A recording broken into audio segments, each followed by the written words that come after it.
Mr. Faisal Karim Kundi, Governor KPK, Mr. Babar Salim Sabati, Speaker KP Assembly, Mr. Muhammad Sohail Afridi, he is not present here today. His Excellency Mr. Jiang Zhengdong, Ambassador of China, distinguished members of Pakistan-China Economic and Cultural Council, Excellencies, ladies and gentlemen, Assalamu alaikum and warm greetings to you all. There's no need to translate. It is a genuine privilege for me to join you this morning for this special commemorative seminar convened by the Pakistan-China Economic and Cultural Council. I commend the Council for bringing us together following the founding anniversary of Communist Party of China. Today we reflect a theme of profound relevance, not only for China, but for political parties and parliaments everywhere. The global significance of Xi Jinping thought on party building. More than a century ago, a small band of men and women, driven by unfaltering conviction and vision of nation building and salvation, met in Shanghai and laid the foundation of CPC. Organization on Earth, CPC today is the organization on Earth. Its membership, its grassroots organization reaching into every corner of Chinese society. This is not merely a story of scale.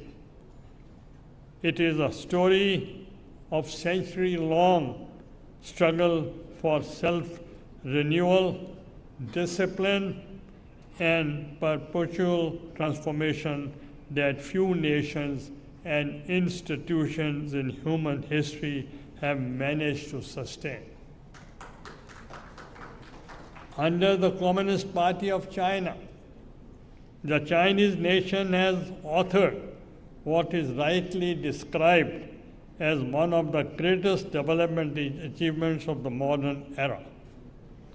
Hundreds of millions of people have been lifted out of poverty within living memory, a contribution that stands among most significant in the history of global development. Today, China stands out as an engine of global growth despite a challenging international environment. The inspiring economic transformation, coupled with good governance, translated into human welfare on a scale the world has rarely witnessed. It is precisely the record that gives weight to the theme before us today.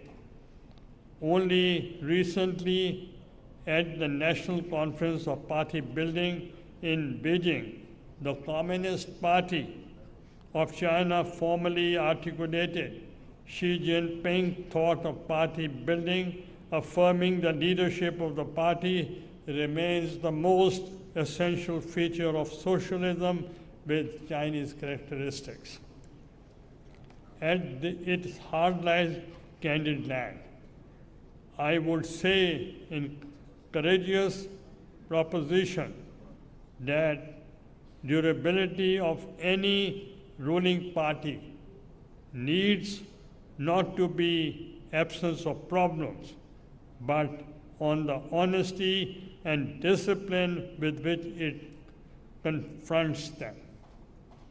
The emphasis of the party, self-revolution, or rigorous internal discipline and on a firm approach of corruption speaks to maturity of governance, and many nations would do well to study.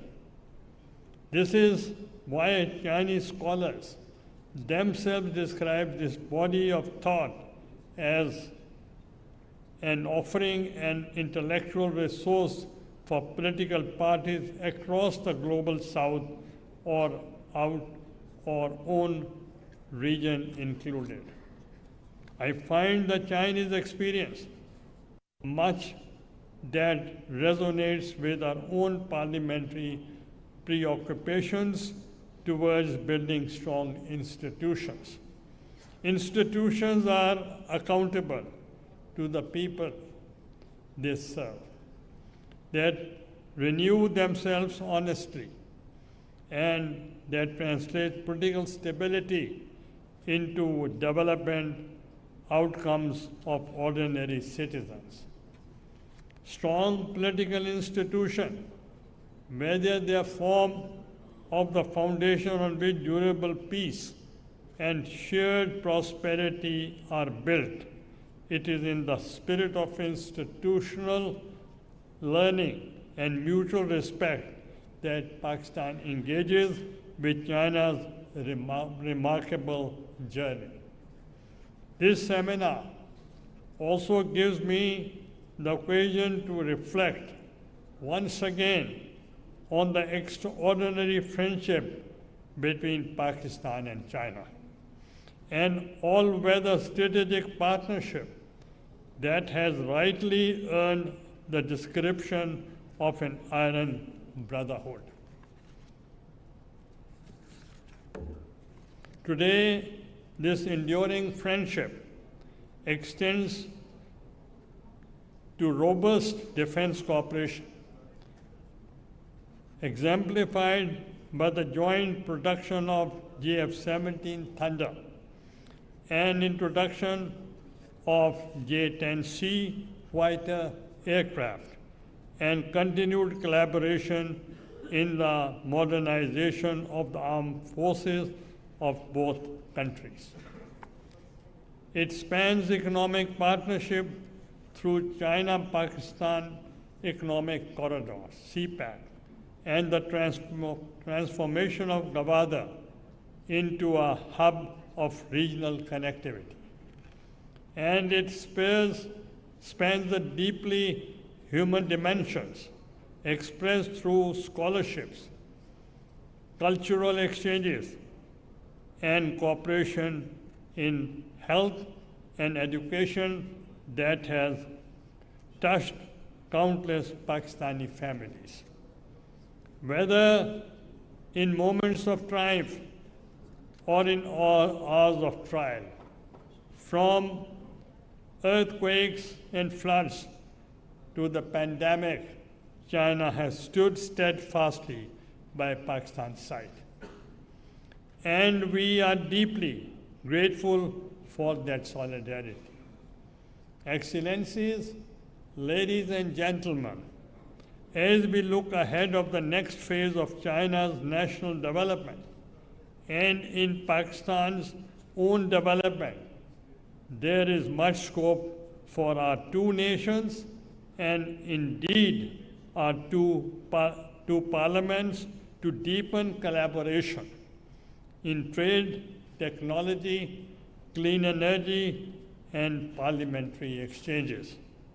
I look forward to seeing PCECC continue to serve as the vital bridge in this journey in spirits with the very theme of today's seminar, building bridges, strengthening friendship, and advancing shared prosperity.